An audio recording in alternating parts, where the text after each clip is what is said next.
Students हम discuss करेंगे important news के बारे में। First news is regarding the freedom of speech and expression के पर्सपेक्टिव से है। एक पॉलिटिकल पर्सन है इमरान प्रतापगढ़ी, उनके एक पोएम के रिगार्डिंग में केस है वो रजिस्टर होता है।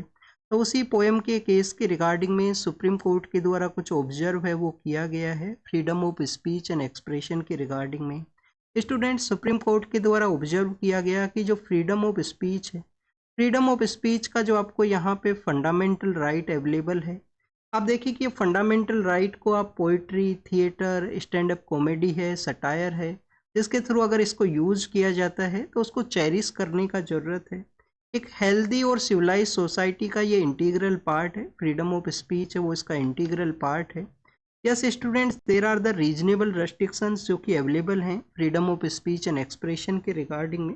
बट जो रीजनेबल रेस्ट्रिक्शंस हैं वो इस तरीके से नहीं होना चाहिए कि वो फंडामेंटल राइट है उसको ही ओवर शेडो करें।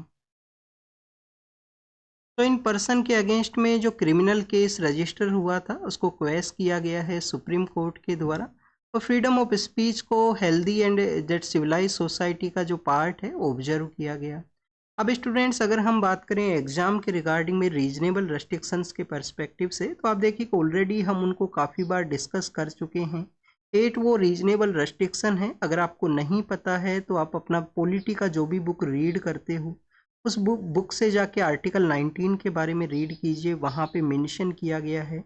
और कमेंट सेक्शन के अंदर बताना वो 8 कौन से रीजनेबल रेस्ट्रिक्शन हैं जो कि freedom of speech and expression के रिगार्डिंग में हैं। नेक्स्ट अगर हम डिस्कस करें स्टूडेंट सोशल मीडिया प्लेटफॉर्म जो कि एक्स, जिसको कि अर्लियर फेज के अंदर ट्विटर के नाम से जाना करते थे। तो ट्विटर का एक आप देखिए कि विंग है एक्सकोप्स के नाम से उनको हम जानते हैं। उसी के द्वारा कोर्ट के अंदर में, हाई कोर्ट्स के अंदर में बताया गया था कि वो गवर्नमेंट के साथ में जो भी यहाँ पे आप देखिए कि कोई भी साइबर सिक्योरिटी का अगर थ्रेट है, कोई इस तरीके का कंटेंट है जो हार्मफुल है सोसाइटी के रिगार्डिंग में, तो उसको वो रेगुलेट करते हैं। ये उनके द्वारा कोर्ट के अंदर अपना जो इन्फॉर्मेशन है उसको दिया गया। अभी गवर्नमेंट के द्वारा उसके रिगार्डिंग में अपना इन्फॉर्मेशन बताया गया है कि उनके द्वारा किसी भी तरीके से जो कोऑपरेशन है वो नहीं किया गया है। कोर्ट को उनके द्वारा जो फॉल्स क्लेम्स है उसके थ्रू मिसलीड है वो किया गया है। तो ये जो कम्प्लीटली जो कंट्रोवर्सी है वो एक सहयोग प्लेटफॉर्म के रिगार्डिंग में है। सहयोग प्लेटफॉर्म जो कि मिनिस्ट्री ऑफ होम अफेयर्स के अंडर में है, मिनिस्ट्री ऑफ होम अफेयर्स के अंडर में है सहयोग प्लेटफॉर्म। और स्टूडेंट्स कंटेंट के रेगुलेशन या कंटेंट को ब्लॉक करने के रिगार्डिंग में यहाँ पे ये कंप्लीट डिस्कशन है। ऑलरेडी हम काफ़ी बार डिस्कस कर चुके हैं। इंफॉर्मेशन एंड टेक्नोलॉजी एक्ट है हमारा, उसका जो सेक्शन 69A है वहाँ पे भी कुछ रीजनेबल रेस्ट्रिक्शंस हैं। Sovereignty and integrity of India, हमारे जो फ्रेंडली रिलेशन है, सोसाइटी के अंदर में कोई पब्लिक ऑर्डर है उसको डिस्टर्बेंस है वो ना करे वो कंटेंट।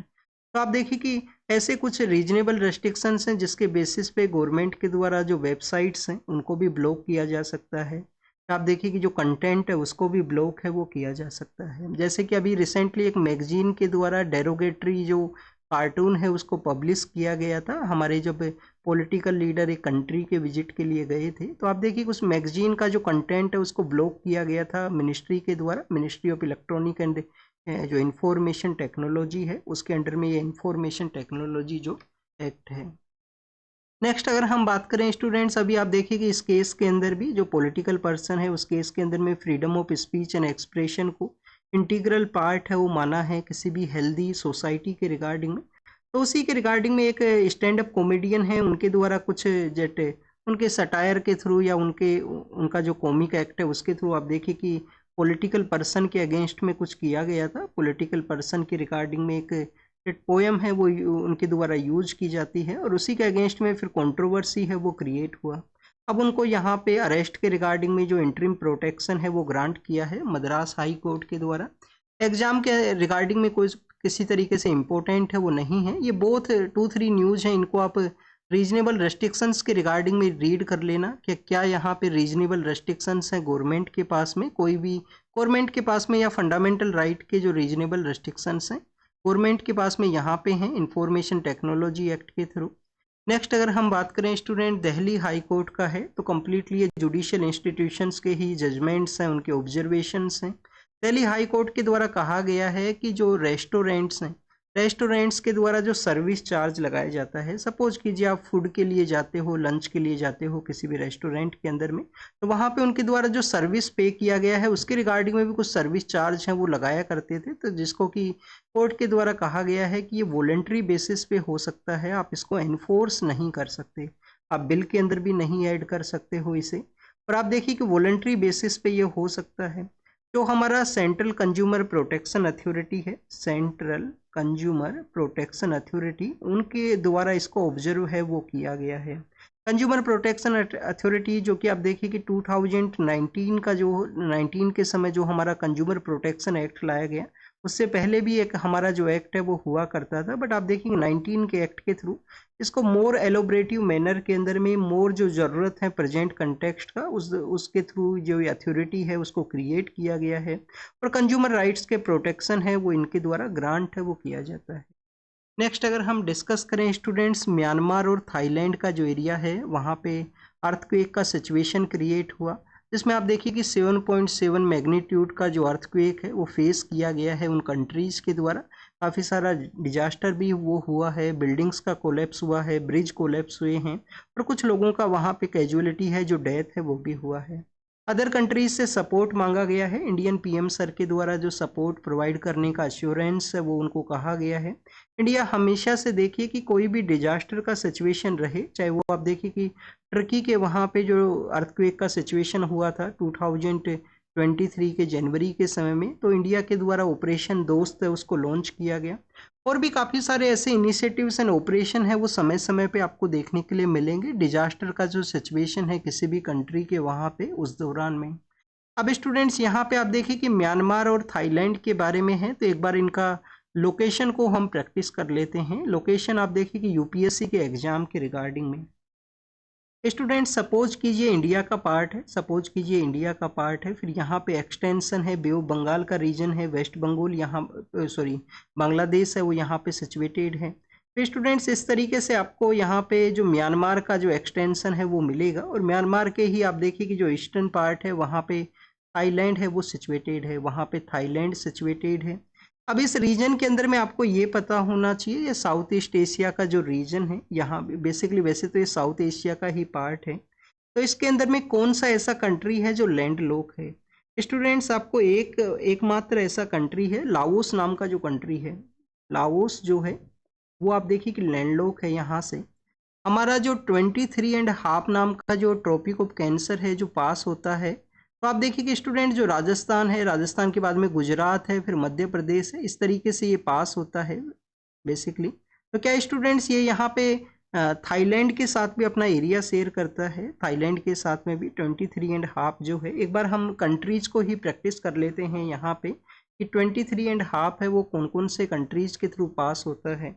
तो स्टूडेंट 23.5 यहाँ पे ईस्टर्न पार्ट के अंदर में आप देखिए कि ताइवान से पास होता है, ताइवान है, फिर चाइना है, ताइवान है, चाइना है, ताइवान एंड चाइना के बाद में स्टूडेंट्स डायरेक्टली म्यांमार है। आप देखिए कि थाईलैंड अपना एरिया नहीं शेयर करता है, म्यांमार है, फिर बांग्लादेश है, फिर स्टूडेंट्स इंडिया है, और इंडिया के बाद में पाकिस्तान से भी जो पास है वो नहीं करता है।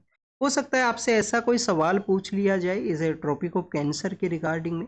नेक्स्ट अगर हम डिस्कस करें इस एरिया से जो पास होने वाली रिवर्स के बारे में, स्टूडेंट्स इस एरिया से जो रिवर्स पास होती हैं, काफ़ी सारी ऐसी रिवर हैं जिनका ओरिजिन तिबेतियन प्लेट्यू से है। तिबेतियन प्लेट्यू जिसको कि हम थर्ड पोल के नाम से भी जानते हैं। थर्ड पोल वो क्यों है, क्योंकि आप देखिए कि जिस तरीके से हमारे नॉर्दर्न पोल एंड सदर्न पोल के रिगार्डिंग में कोई अदर प्लेस है जहाँ पे इस तरीके से जो ग्लेशियर्स हैं उनका प्रेजेंस है, तो आप देखिए वो तिबेतियन प्लेट्यू का एरिया है। कौन कौन सा रिवर हैं जो वहाँ से ओरिजिनेट करती हैं और इस एरिया से फ्लो किया करती हैं। फर्स्ट ऑफ ऑल आप देखिए कि स्टूडेंट्स इरावदी रिवर है, इरावदी रिवर वहाँ से फ्लो करती है, और फिर इस एरिया के रिगार्डिंग में आपको म्यांमार का एक इम्पोर्टेंट रिवर है इरावदी। इरावदी का एक ट्रिब्यूटरी है, ट्रिब्यूटरी का नाम है student Chindwin river, Chindwin river है उसका नेम है।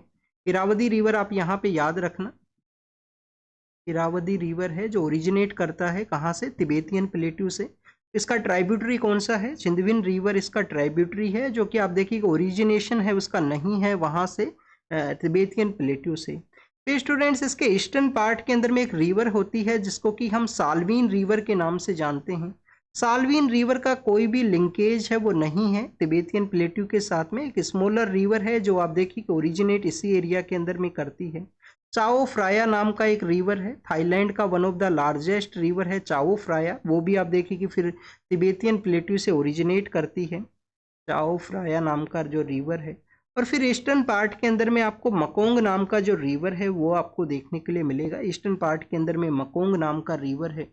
अभी हमारे जो पॉलिटिकल लीडर हैं वो विजिट के लिए भी जाएंगे इस रीजन के अंदर में। बिम्स्टेक का जो मीटिंग है वो कंडक्ट होगा थाईलैंड के अंदर में। अब आप देखिए कि मीटिंग वहाँ पे कंडक्ट होता है या नहीं होता है, क्योंकि अर्थक्वेक की वजह से इमरजेंसी सिचुएशन भी वहाँ पे क्रिएट हुआ है। तो पॉलिटिकल लीडर के द्वारा कहा गया है, अश्योर किया गया है कि सपोर्ट वो यहाँ पे प्रोवाइड करेंगे। रिवर्स के बारे में हमने देखा, लोकेशन आपको एटलास के ऊपर प्रैक्टिस करना है इसका। ज़्यादा से ज़्यादा आप यहाँ पे एक डेट हिमालयन जो माउंटेन्स का जो एक्सटेंशन है इस पार्ट के अंदर में वो आप यहाँ पे और ऑब्जर्व कर सकते हो स्टूडेंट्स। हमारे जो हिमालयन माउंटेन रीजन्स हैं आप देखिए किस तरीके से यहाँ पे जो बैंड का जो सिचुएशन क्रिएट होता है हमारे नॉर्थ ईस्टर्न पार्ट के अंदर में, जिसको कि हम पूर्वांचल हिमालयाज के नाम से जानते हैं। फिर आप देखिए कि इनका जब एक्सटेंशन है म्यांमार के अंदर में, तो म्यांमार के वहाँ पे इन हिमालयाज का जो एक्सटेंशन है उसको हम जाना करते हैं अरोका योमा, अराकन योमा नाम का इन जो नेम है वो दिया गया है। अराकन योमा नाम है वो दिया गया है। और आप देखिए कि अराकन योमा का ही जो एक्सटेंशन है वो अंडमान एंड निकोबार है। अंडमान एंड निकोबार जो आइलैंड्स हैं वो इसी का एक्सटेंशन है।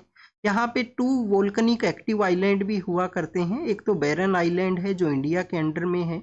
2018 का प्रीलिम्स का पेपर, उसके अंदर में क्वेश्चन पूछ लिया गया था बैरन आइलैंड के रिगार्डिंग में, और कह दिया गया था उस क्वेश्चन के एक स्टेटमेंट के अंदर में कि जो बैरन आइलैंड है वो एक्टिव नहीं है।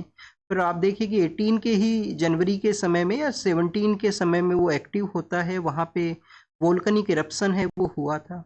अभी भी इस रीजन के अंदर में वोल्कनिक इरप्शन है वो काफ़ी बार न्यूज़ के अंदर हुआ करते हैं। तो this is all the information या जो मैपिंग का प्रैक्टिस हमने किया यहाँ पे डेट म्यांमार एंड थाईलैंड के रिगार्डिंग में।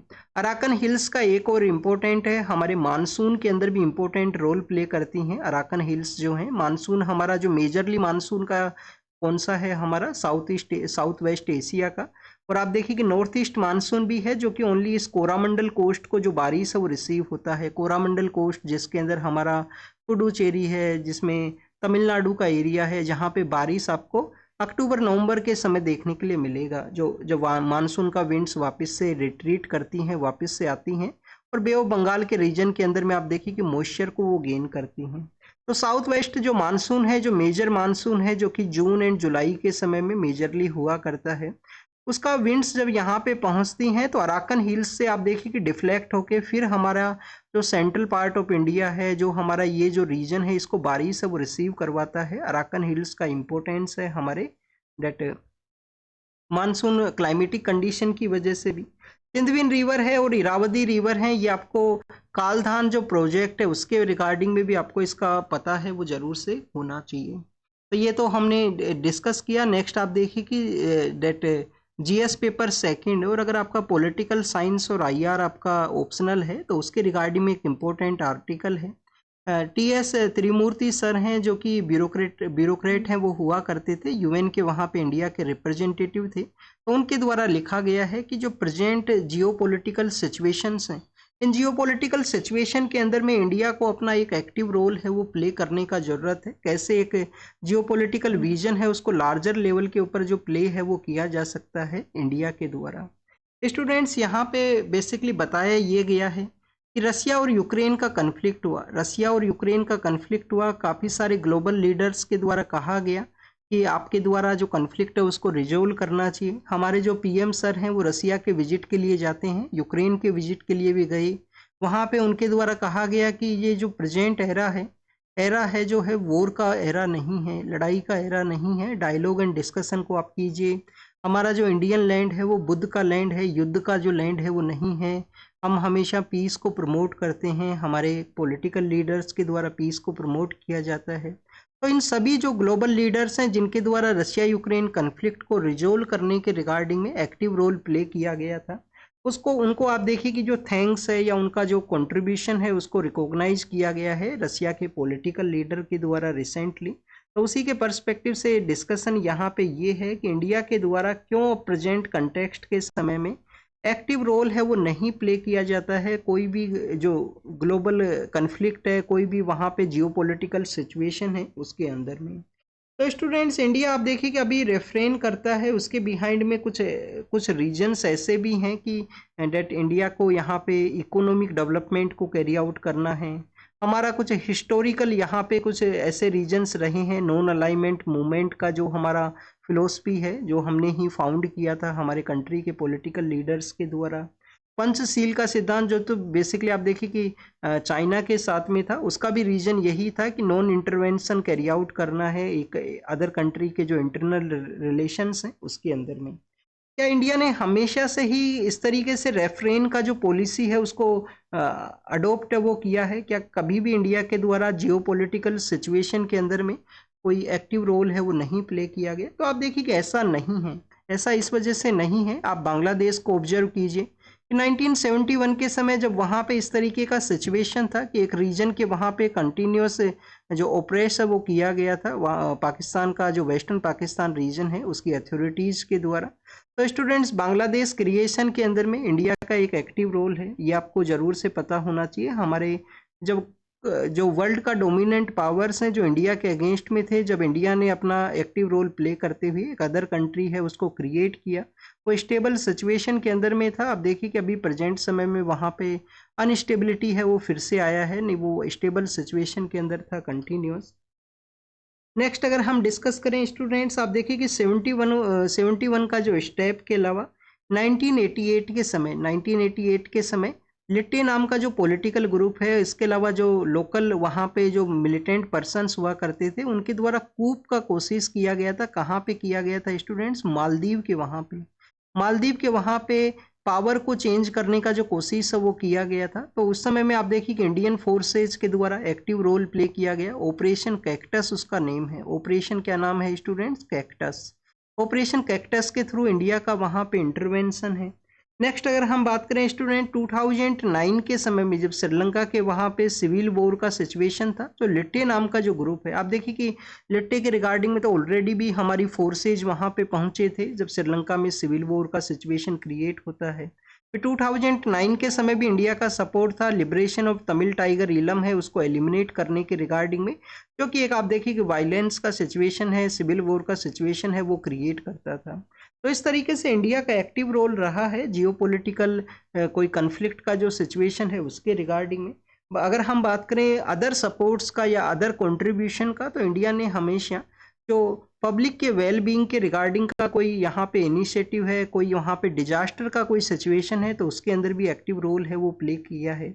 जैसे कि स्टूडेंट्स अगर हम बात करें कोविड-19 के बारे में, कोविड-19 के समय काफ़ी सारे ऐसे कंट्रीज हैं जो अपना वैक्सीन है वो नहीं बना सकते थे। उन सभी कंट्रीज को वैक्सीन मैत्री है वो चलाया गया, वैक्सीन डिप्लोमेसी है वो चलाया गया, और आप देखिए कि उनको वैक्सीन का जो वैक्सीन है उनको अवेलेबल करवाया गया था इंडियन अथॉरिटीज़ के द्वारा। रिसेंटली ये जो इमरजेंसी सिचुएशन जो क्रिएट हुआ था हेल्थ के रिगार्डिंग में। इसके अलावा अगर हम बात करें स्टूडेंट्स वैक्सीन मैत्री के अलावा, आप देखिए कि क्लाइमेट चेंज से डील करना है ग्लोबल कंट्रीज़ को, स्मॉल आइलैंड कंट्रीज़ को रिन्यूएबल एनर्जी को अडॉप्ट करना है। इंटरनेशनल सोलर अलायंस है जो इंडिया के द्वारा सेटअप किया गया है, वहाँ पे अदर कंट्रीज़ को जो सपोर्ट है वो प्रोवाइड करता है इंडिया। इसके अलावा डिजिटल पब्लिक इंफ्रास्ट्रक्चर है जो प्रेजेंट हमारा यहाँ पे एक इनिशिएटिव है, डिजिटल पब्लिक इंफ्रास्ट्रक्चर है।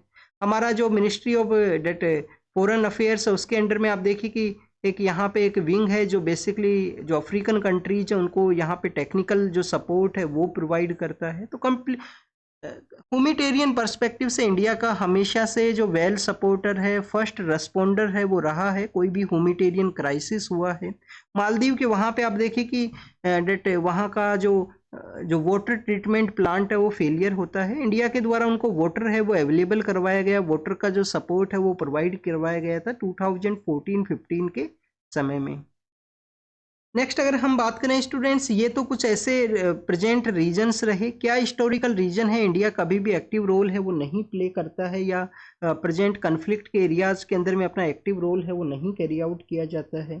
तो फर्स्ट स्टूडेंट्स, इकोनॉमिक क्राइटेरिया है, हमें इकोनॉमिक पावर है, इकोनॉमिक जो डेवलपमेंट है उसको कैरी आउट करना है। तो लास्ट आप देखिए कि 10 to 20 ईयर्स के अंदर में इकोनॉमी को मेन प्रायोरिटी है वो रखा गया है इंडियन अथॉरिटीज़ के द्वारा।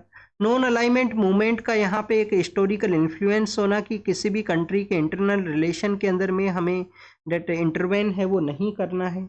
यूनाइटेड नेशन सिक्योरिटी काउंसिल को रिफॉर्म के रिगार्डिंग में अपना जो सीट है उसको इंश्योर करना, मैक्सिमम कंट्रीज से सपोर्ट है उसको गेन करना, तो किसी भी कन्फ्लिक्ट के अंदर में ना यहाँ पे एक्टिव रोल प्ले किया जाना। तो ये कुछ ऐसे रीजंस बताए गए हैं। बट क्या इंडिया का आप देखिए कि जब इंडिपेंडेंस इंडिया का अचीव हुआ था तो उस समय में हमारा जो कंडीशंस है वो डिफरेंट था। उसके 4 इयर्स बाद के अंदर में कोरिया के वहाँ पे, कोरियन पेनिनसुला के वहाँ पे एक डेट कन्फ्लिक्ट का सिचुएशन क्रिएट होता है, और कोरियन वॉर को रिजोल्व करने के रिगार्डिंग में जो कमीशन कॉन्स्टिट्यूट होता है वहाँ पे पीस के इस्टेब्लिशमेंट के रिगार्डिंग में, तो 1951-52 के समय इंडिया का एक्टिव रोल है। आप देखिए कि कमीशन है उसको भी हेड किया गया था इंडिया के द्वारा कोरियन कन्फ्लिक्ट को, जो कोरियन कन्फ्लिक्ट है उसको रिजोल्व करने के रिगार्डिंग में। तो इंडिया का हमेशा से कंट्रीब्यूशन वेल रहा है। प्रेजेंट जो प्रायोरिटीज हैं वो डिफरेंट है। हमेशा आप देखिए कि पीस के रिगार्डिंग में इमरजेंसी सिचुएशन के अंदर फर्स्ट रेस्पॉन्डर है हमारा कंट्री, और एक्टिव रोल है एवरी सेक्टर के अंदर में। अब स्टूडेंट्स नेक्स्ट न्यूज़ के बारे में डिस्कस करें, अफ्रीका के रिगार्डिंग में है। अफ्रीका आप देखिए कि जो आने वाला जो फ्यूचर है उसके रिगार्डिंग में जो इम्पोर्टेंट क्रिटिकल मिनरल्स हैं उसका एक स्टोरेज, या आप देखिए कि एक पावर हाउस है आने वाले समय के रिगार्डिंग में। अफ्रीका के वहाँ पे मैक्सिमम कंट्रीज़ के द्वारा अपने जो इनिशिएटिव्स लॉन्च किए गए हैं कि कैसे ना कैसे उन मिनरल्स को वो यूटिलाइज कर सकें। तो उसके रिगार्डिंग में अब डिस्कशन ये है यहाँ पे कि न्यूक्लियर एनर्जी का जो मार्केट है जिसके अंदर अफ्रीका है वन ऑफ द एक इम्पोर्टेंट पोटेंशियल जो प्लेयर है वो इमर्ज हो सकता है, उसमें किस तरीके से चाइना के द्वारा या अदर कंट्रीज़ के द्वारा जो रिलेशंस को मेंटेन किया गया है, इंडिया का यहाँ पे क्या आप देखिए कि जो एग्रीमेंट्स हैं किस तरीके से कोऑपरेशन रहा है कंट्रीज़ के साथ में। जीएस पेपर सेकंड के अंदर में अफ्रीका से रिलेटेड ये क्वेश्चन पूछा जा सकता है आपसे, हो सकता है पूछ लिया जाए कि कैसे इंडिया के द्वारा अफ्रीकन कंट्रीज़ के साथ में रिलेशंस है उसको डेवलप किया गया है। तो स्टूडेंट्स इसके रिगार्डिंग में अगर हम रीड करें तो आप देखिए कि रिसेंटली रसिया यूक्रेन जो कन्फ्लिक्ट होता है, इसमें भी रसिया यूक्रेन कन्फ्लिक्ट के ही बारे में है। रसिया यूक्रेन कन्फ्लिक्ट के समय में कुछ कंट्रीज़ का जो एनर्जी का ऊपर जो डिपेंडेंस था, एनर्जी सप्लाई के रिगार्डिंग में जो डिस्टर्बेंस क्रिएट हुआ, तो उसके उसके रिगार्डिंग में आप देखिए कि फ्यूचर के अंदर में एनर्जी का जो सप्लाई है वो एक वेल वे के अंदर में कोई भी डिस्टरबेंस ना क्रिएट हो, तो उसको कैसे कैरी आउट किया जाना है स्टूडेंट्स। उसके रिगार्डिंग में आपको अफ्रीका जो है, अफ्रीका आप देखिए कि एनर्जी बास्केट है, फ्यूचर के रिगार्डिंग में एनर्जी बास्केट आपको देखने के लिए मिलता है, और न्यूक्लियर एनर्जी है वन ऑफ द आप देखिए कि क्लीन एनर्जी है जिसको कि प्रेजेंट समय में जो ग्लोबल पावर्स हैं, ग्लोबल कंट्रीज हैं वो उसको प्रमोट है वो करते हैं। अगर हम बात करें प्रेजेंट समय में अफ्रीका के अंदर में न्यूक्लियर एनर्जी के रिगार्डिंग में, तो एक न्यूक्लियर प्लांट है, एक आप देखिए कि न्यूक्लियर प्लांट है जो अफ्रीका के वहाँ पे सेटअप है। कहाँ पे है स्टूडेंट? साउथ अफ्रीका के अंडर में है वो। साउथ अफ्रीका जो सदर्न पार्ट का कंट्री है। फ्रांस का जो कंसोर्टियम है, फ्रेंच के द्वारा आप देखिए कि कंसोर्टियम के थ्रू, उनके सपोर्ट के थ्रू उसको सेटअप किया गया था। फ्रांस का आप देखिए कि एक इम्पोर्टेंट डोमिनेंट वहाँ पे रिलेशन है वो हुआ करता था काफ़ी सारे कंट्रीज के साथ में। प्रेजेंट कंटेक्स्ट में फ्रांस का जो वहाँ पे रिलेशंस है वो डिक्लाइनिंग सिचुएशन के अंदर में है। कुछ तो ऐसे भी कंट्रीज है जिनके द्वारा फ्रांस की जो डिफेंस फोर्सेज के विड्रोवल के बारे में कहा था कि आप अपनी फोर्सेज को लेके जाइए, जिसमें बुर्किना फासो हैं, आप देखिए कि जो वहाँ पे जो कंट्रीज सिचुएटेड हैं north western part of Africa के अंडर में। नेक्स्ट अगर हम बात करें फ्रांस का, आप देखिए कि डिक्लाइन हुआ। रिसेंटली यूएस के द्वारा भी अफ्रीकन कंट्रीज के साथ में न्यूक्लियर का एक समिट है उसको ऑर्गेनाइज किया था। रसिया के द्वारा भी अपने वहाँ पे ऑपरेशंस है उनको इंक्रीज किया है, चाहे वो इजिप्ट का रीजन हो, चाहे वहाँ पे घाना का रीजन हो, या आप देखिए कि that western part of Africa के जो अदर कंट्रीज है वहाँ पे भी रसिया के द्वारा अपना जो सपोर्ट है वो प्रोवाइड किया गया है। स्टूडेंट चाइना के द्वारा इंटरनेशनल एटॉमिक एनर्जी एजेंसी के साथ में मिलते हुए 2012 के समय से ही अपने जो प्रोजेक्ट्स हैं उनको लॉन्च किया गया था। अफ्रीकन कंट्रीज को न्यूक्लियर सपोर्ट है, न्यूक्लियर कोऑपरेशन को कैरी आउट करने के रिगार्डिंग में। चाइना अफ्रीका फोरम है न्यूक्लियर एनर्जी के रिगार्डिंग में। नाइजीरिया युगांडा को वो बेसिकली न्यूक्लियर प्लांट्स डेवलप करने के बारे में डिस्कस करता है। बट चाइना के कुछ ऐसे भी स्टूडेंट्स यहाँ पे इनिशिएटिव्स हैं जो कि अफ्रीकन कंट्रीज को कंसर्न्स है उसको रेज करता है, और इंडिया के लिए वो आप देखिए कि one of the important potential हो सकता है। जैसे चाइना का जो डेप्थ ट्रैप डिप्लोमेसी है कि डेप्थ को यूज किया जाता है उनके द्वारा, और वो कंट्री जिसने भी चाइना के साथ में लोन का जो एग्रीमेंट कैरी आउट किया है फिर वो डेप्ट का ट्रैप के अंदर में अपने आप को पाता है, और बाद में आप देखिए कि कुछ एरिया है उनको लीज के ऊपर उनको देना होता है लेटर फेज के अंदर में। तो काफ़ी सारे कंट्रीज ने डेप्ट ट्रैप है उसको फेस किया है। तो डेप्ट ट्रैप डिप्लोमेसी जो है, इसके अलावा स्टूडेंट्स उसके अल्टरनेटिव है उसको वो देखते हैं। इंडिया का किस तरीके से कोऑपरेशन रहा है अफ्रीकन कंट्रीज का न्यूक्लियर सेक्टर के अंदर में। तो इंडिया का खुद का आप देखिए कि पोटेंशियल को एक बार हम देखते हैं।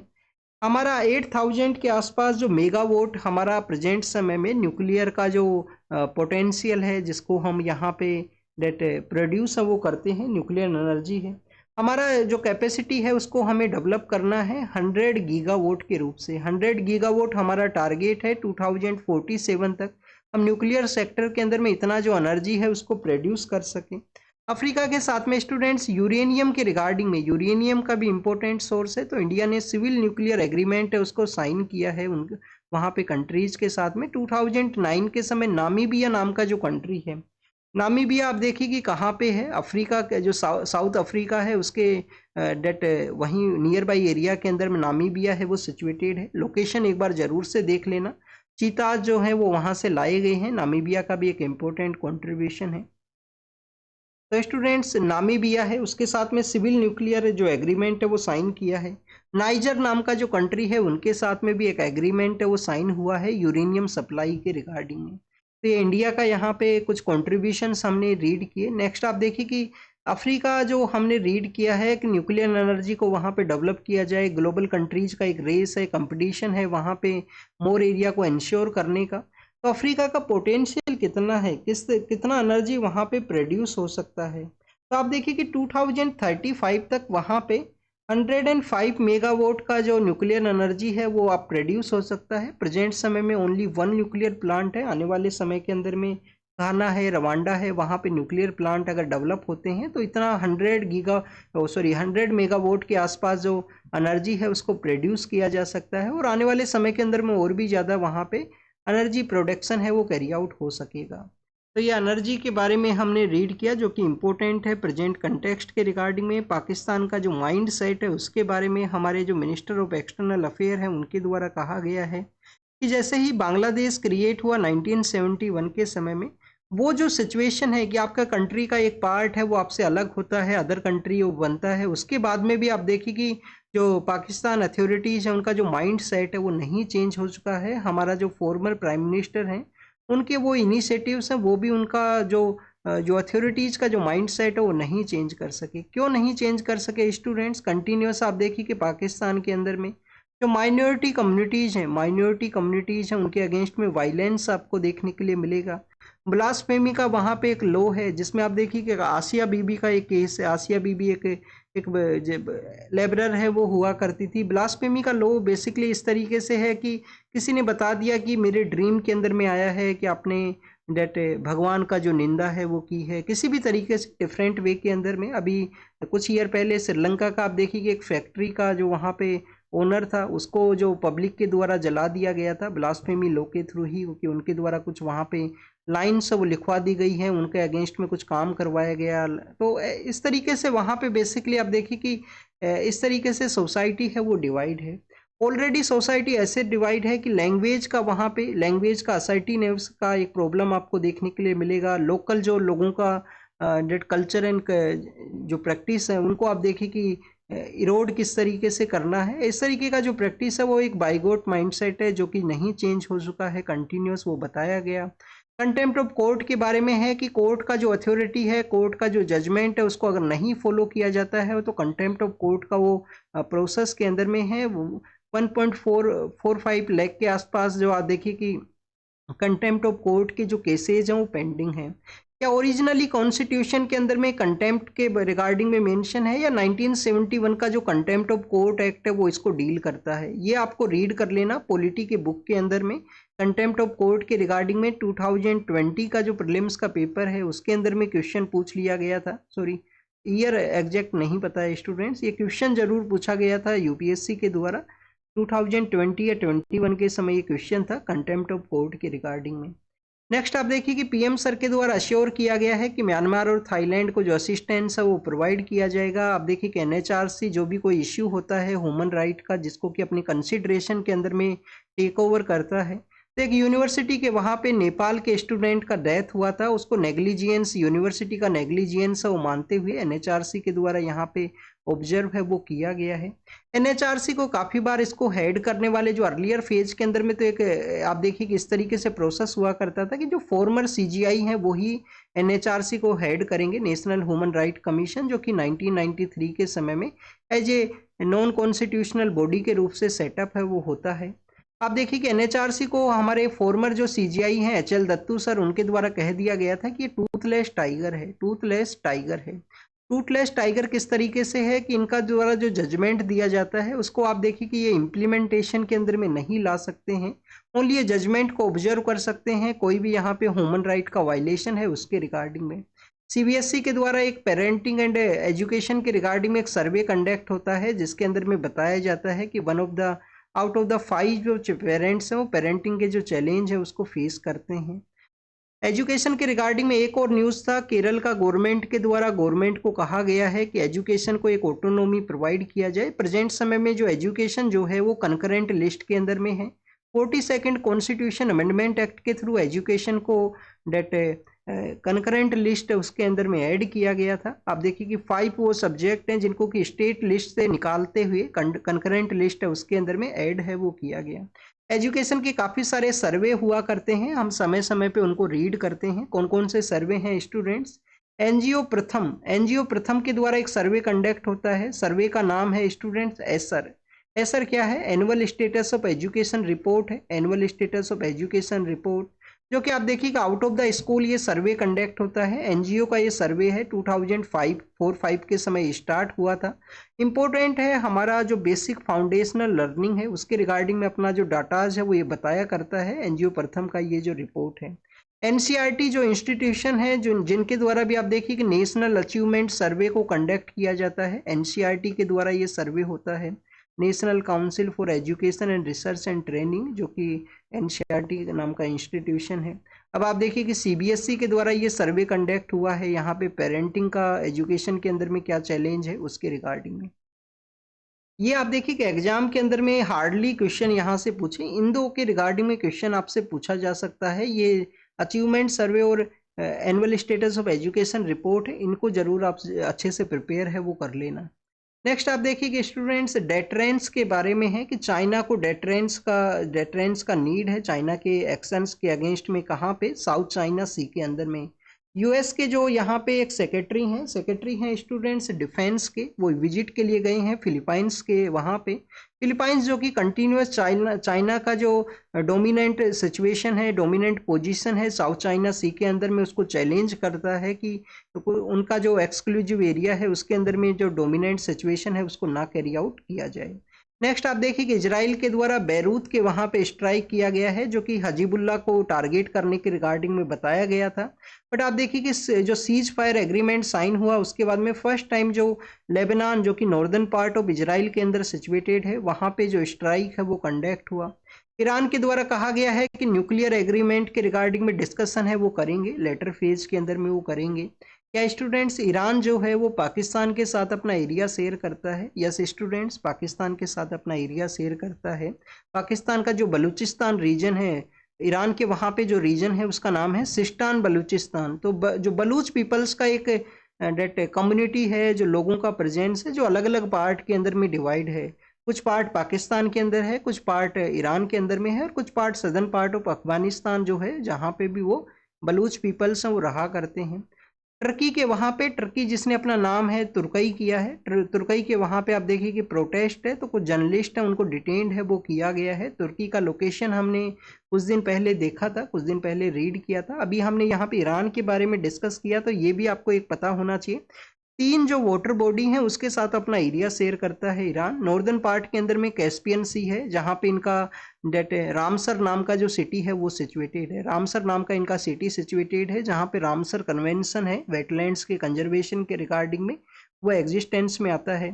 फिर आप देखिए कि पर्शियन गल्फ के साथ में भी एरिया शेयर करता है, और गल्फ ऑफ ओमान के अंदर भी एरिया है वो शेयर करता है। और गल्फ ऑफ ओमान के अंदर ही सिचुएटेड है हमारा जो पोर्ट है, जहाँ पे जो हम सेंट्रल पार्ट ऑफ एशिया के रिगार्डिंग में सपोर्ट को प्रोवाइड करने के रिगार्डिंग में जो 10 ईयर का एग्रीमेंट्स हम साइन करते हैं एवरी 10 ईयर बेसिस के ऊपर में, उस पोर्ट का डेट वर्किंग के रिगार्डिंग में। सो स्टूडेंट्स, पोर्ट का जो नेम है वो है चाहबार, और चाहबार के साथ में जो आप देखिए कि बलूचिस्तान एरिया शेयर होता है, वहाँ पे पाकिस्तान का ग्वादर पोर्ट सिचुएटेड है। तो ये हमने आपको लोकेशन पता होना चाहिए। अर्थक्वेक के बारे में ऑलरेडी हम काफ़ी कुछ डिस्कस कर चुके हैं, और डेट रसिया के जो पॉलिटिकल लीडर हैं उनके द्वारा कहा गया है कि यूक्रेन के वहाँ पे एक गवर्नमेंट होना चाहिए जिसको कि एक्सटर्नल सपोर्ट होना चाहिए। एक्सटर्नल सपोर्ट किस तरीके से, यूएन के द्वारा लीड किया जाए गवर्नमेंट को एक्सटर्नल वे के अंदर में यूक्रेन के वहाँ पे। ये रसिया के पॉलिटिकल लीडर का स्टेटमेंट है। जो होमवर्क आपको दिया गया है वो कमेंट सेक्शन के अंदर बताना। आर्टिकल जो 19 के अंदर freedom of speech and expression है, उसके जो रीजनेबल रेस्ट्रिक्शंस हैं वो आपको बताने हैं। तो thank you students, thank you very much.